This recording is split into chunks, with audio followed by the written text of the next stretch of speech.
Hi, I'm so glad you came to lunch. Oh my gosh, so good to see you. How are you? Girl, oh my God. This day was OD.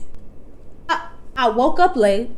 Then I burned a hole in my shirt. Then it took me mad long to even get an Uber. The Uber took me to the wrong restaurant. She's about to be tight at me. We about to get into it. Okay, well, what do I do next?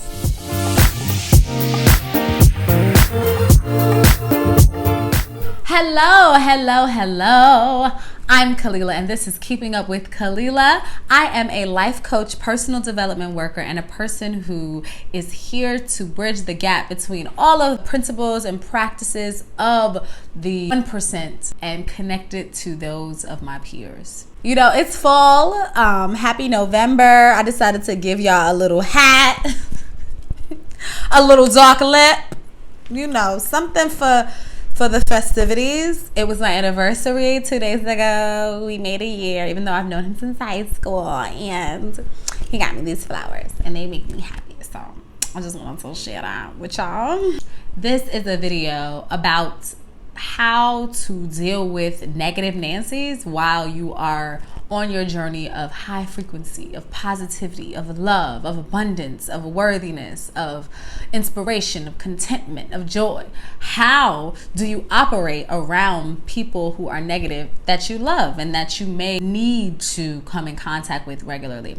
This video idea was a request by my female soulmate and fellow outrageous YouTuber, Felicia Pearl. I will put her channel link in the description box. Go check her out. Oh my gosh, before I forget, I will be having a discussion on my IG Live this upcoming Tuesday about this topic. So if there's anything that you have any further questions about or need clarity on, or even just want to share, head on over to my Instagram Tuesday. It'll be 5 p.m. Pacific time, 8 p.m. Eastern Standard Time. And we're going to chit chat. So pay attention, get your notepad out, and let's do this.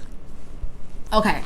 It's important to remember that your spiritual journey is your own. If your vortex is affected and influenced by others, that means that there's some resistance in your heart and in your mind around control and around how something has to look. Because remember, our job as inner beings, our job is to look through rose-colored glasses to maintain our high frequency.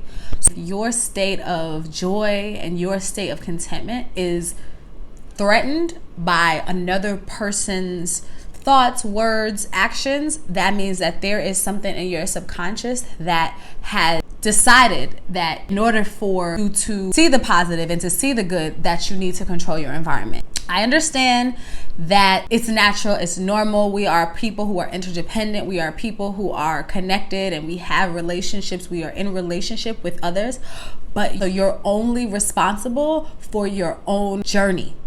Before I jump into more of a clear steps on things to do, I wanted to highlight that thing in your stomach that makes you feel like, you know, that emotion is caused by an opinion or a judgment.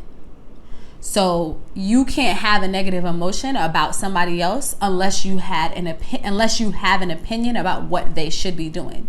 And you having an opinion about what somebody else is doing means that you're too far invested in their spiritual journey.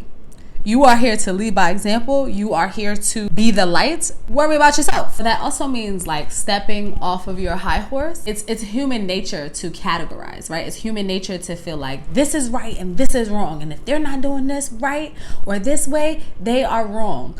And when you have such a strong opinion, you're only creating more friction within your spirit. So let me go on, let me get into the steps, and maybe it'll tie it all together if what I said didn't resonate. All right? Share your journey. Say this is your mom, right? Say this is your mother, and she's known you all your life. She's even conditioned you all your life, and she's used to talking to you in a certain way. She's used to maybe you speaking to her in a specific way, vibing. Maybe y'all usually be talking about the issues, and you are on your new journey of abundance, you are on your new journey of high frequency, you are following your bliss, you are being intentional about positivity, you are choosing experiences and crafting experiences that you want, and you get into an interaction with mom and you're like, come on, bro, like, I'm trying to be positive, how can I shift this?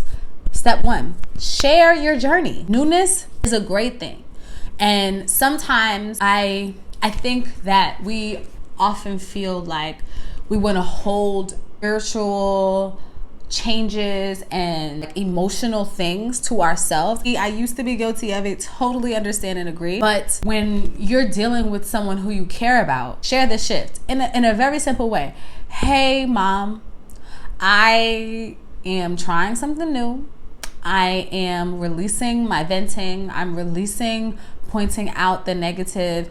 So if you could hold me accountable, staying positive, choosing joy, that would be much obliged. So I'd also like for us in our conversation to remain something good. I want to look for the good in all my conversations. The reason why I say share the journey is because we may have these ideas about the people that we love, like, oh, they're not going to accept this, or they're going to look at me like I'm crazy, and you have this belief and this build up when that may not even be the case. Keep it short and simple. Hey, this is what I'm doing. Can you respect that and love me through it and hold up your end of the bargain in our communication? Easy peasy.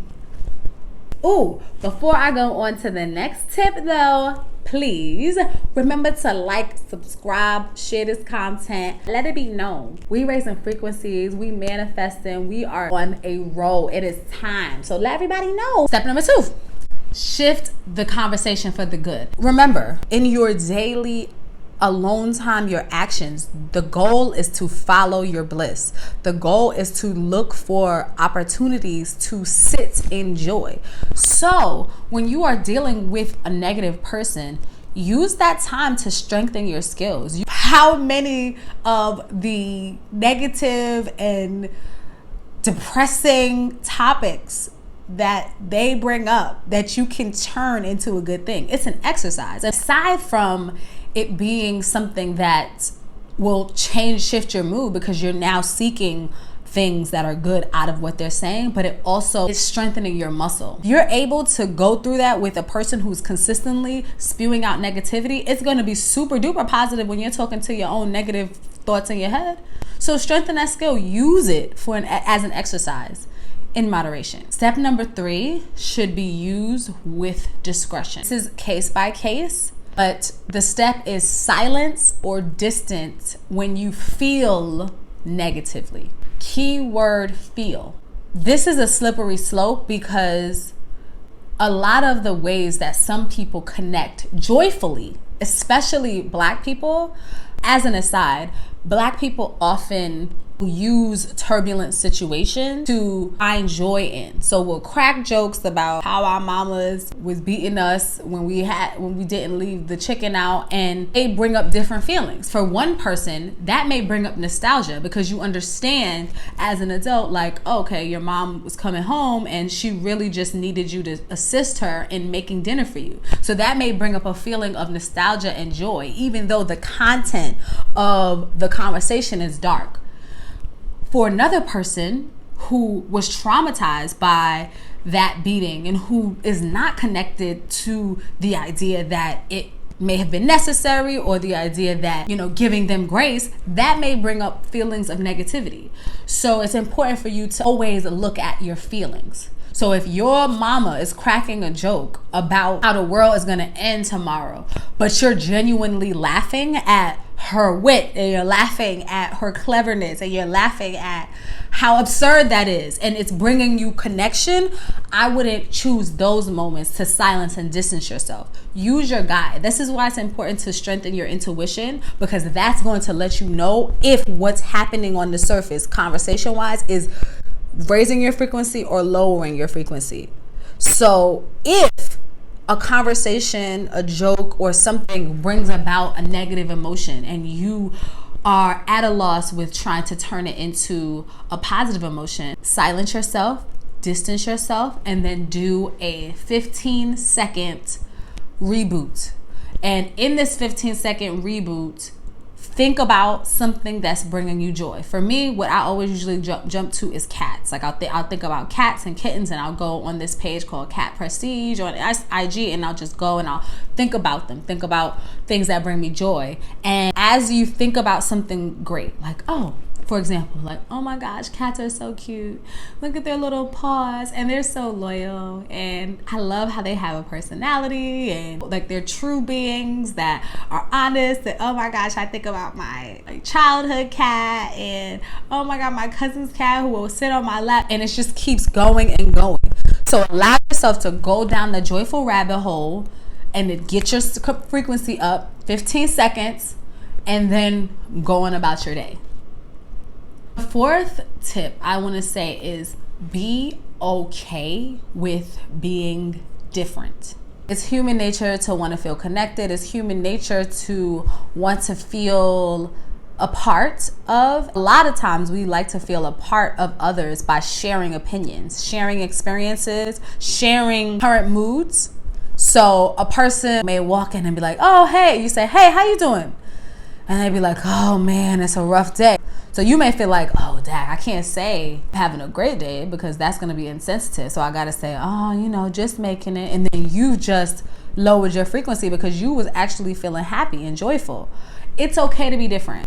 The same way other people are digging their feet in the ground about being negative or consistently highlighting what needs to change and why it needs to change and who needs to change, you can be equally as steadfast in gratitude and in why this is great, and in, oh, this day, my day is really well, it's going well, I'm doing this, and you can infuse the light. Be okay with your joy or light offending someone else.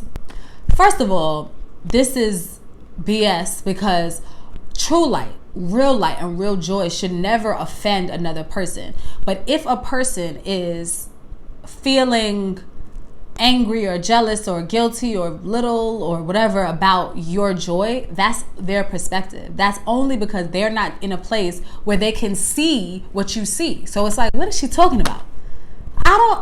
I don't know what she's talking about. And remember, there was a point in time when you were unable to see the good. There was a point in time where you were unable to consistently hold true to your positive vibes. So don't judge. Don't judge. This is another person's journey, and it's okay for you to be different and outside of their journey. It's all right. You can still connect with somebody with two different opinions and experiences, and you need to trust in your own groundedness that others are not here to and don't have power to sway you. That's the reason why the grounded activities are important. Your affirmations, your scripting, because you're just reinforcing who you are. You're reinforcing the characteristics that you want to display.